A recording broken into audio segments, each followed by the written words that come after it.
I'm back with I Survived the Sinking of the Titanic. We left off yesterday with Chapter 3. Chapter 3. George didn't mean to get into trouble. It's just that he got a lot of these great ideas. Like on their first day at sea when he had climbed up the huge ladder into the crow's nest. "Aunt Daisy!" he yelled, waving his hands.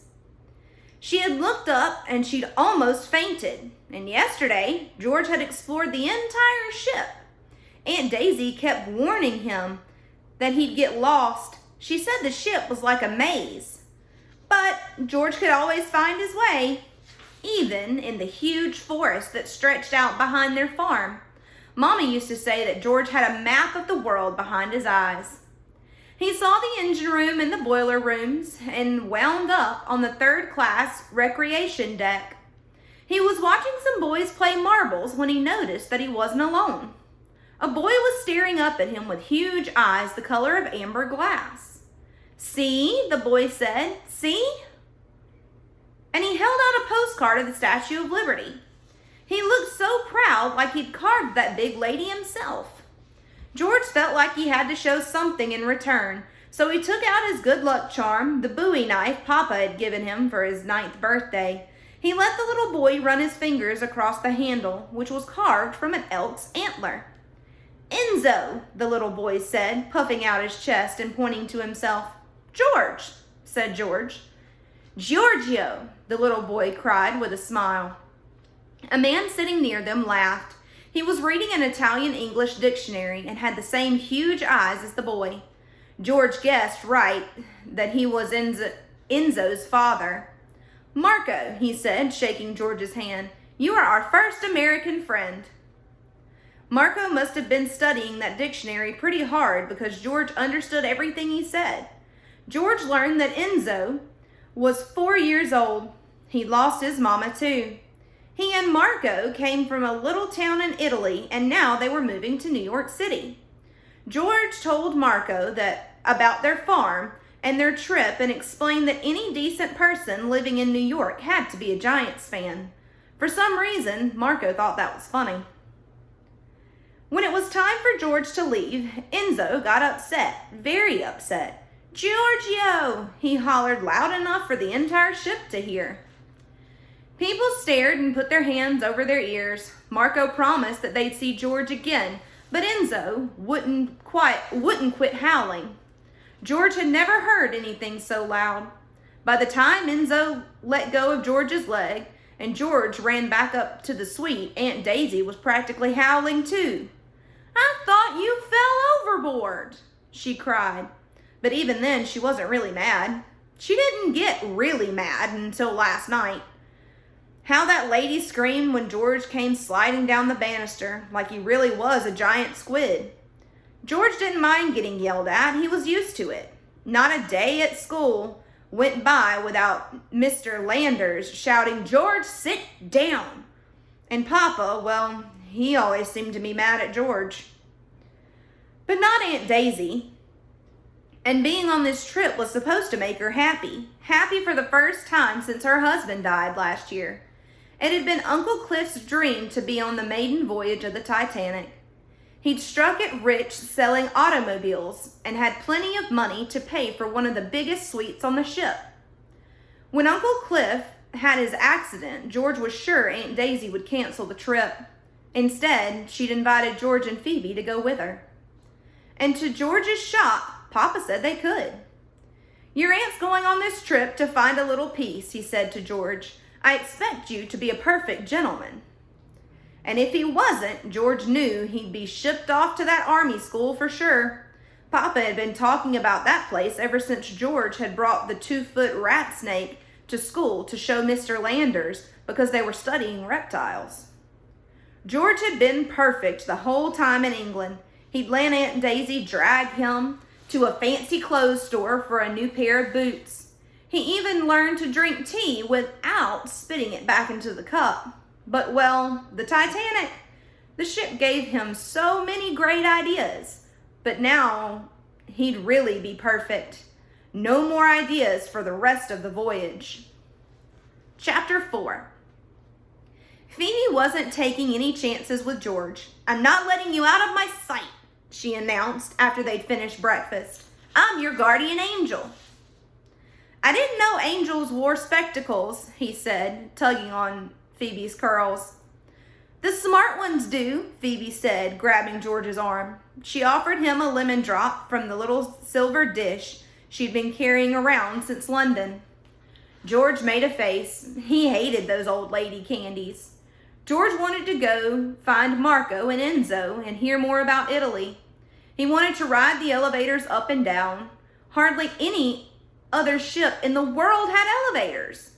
Better yet, he wanted to find Mr. Andrews, the ship's designer. When Mr. Andrews had stopped by their table at dinner the first night, George thought he was just another boring millionaire coming over to kiss Aunt Daisy's hand. But Mr. Andrews was different. "You built the Titanic?" said George. Mr. Andrews smiled. "Not by myself. It took thousands of men to build her. But I did design her, that's true." He invited George and Phoebe to come with him to the first-class writing room. He unrolled the ship's blueprints across a long, polished table. It was like looking at the skeleton of a giant beast. "She's the biggest moving object ever built," Mr. Andrews explained. 14 stories tall, 45,000 tons of steel, and longer than 4 city blocks. "Our aunt says nothing bad can happen to this ship," Phoebe said. "People say it's unsinkable." "No ship is safer," Mr. Andrews said. "That is certainly true." "What if the Titanic was hit by a meteor?" said Phoebe, whose latest obsession was outer space. She was determined to see a shooting star before they docked in New York. Mr. Andrews didn't laugh or roll his eyes like Mr. Landers when Phoebe asked her questions. "I hadn't planned on any meteors hitting the ship," Mr. Andrews said thoughtfully. "But I'd like to think that she could take almost anything and still float." Phoebe seemed satisfied. "Are there any secret passages?" said George. Mr. Andrews studied his blueprints and then pointed to the boiler rooms.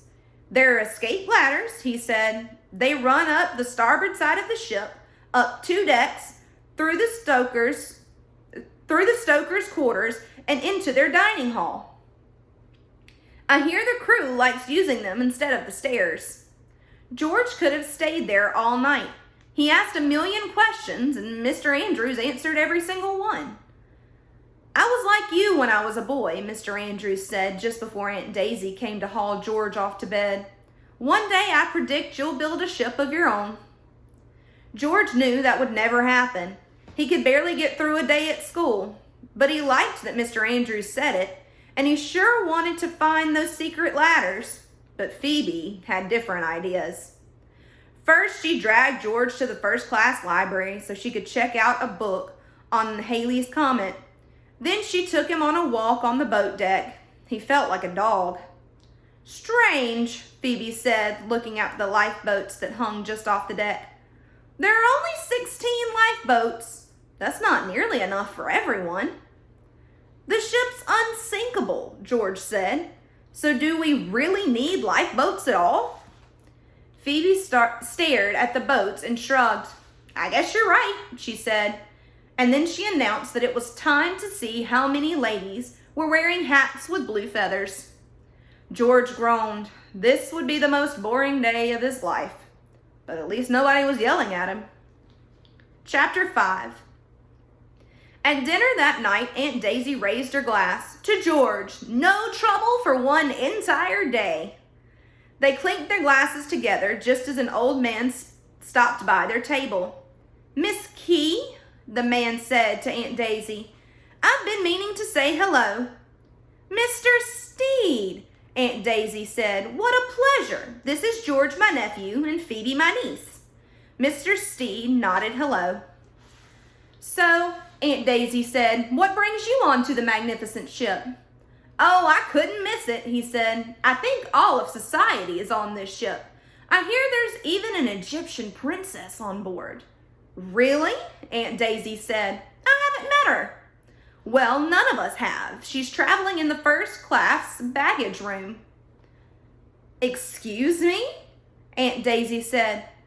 The princess is more than 2,500 years old, Mr. Steele said. George's ears perked up. I'm not sure that I understand, Aunt Daisy said. She's a mummy, Mr. Steed said. A mummy? Phoebe gasped. That's right, Mr. Steed said, from a tomb near Thebes. I understand she belongs to a man named Mr. Burroughs. People are saying he stole the coffin, that he sold the coffin to the British Museum. Then he packed the princess herself in a wooden crate. Apparently, he's bringing her back for his collection. Some say it's bad luck to take a mummy from its tomb. I'm glad I'm not the superstitious type, Aunt Daisy said. Mr. Steed chuckled. In any case, nothing can harm this ship, not even the curse of a mummy. Mr. Steed tipped his hat and said goodbye. Mr. Steed is a very famous writer in England, said Aunt Daisy. You never know who you'll meet on the Titanic. And then it hit George, the best idea ever. That mummy! He had to see it. Maybe this day wasn't so boring after all. We're going to stop there today, guys, and we will start on chapter 6 next time.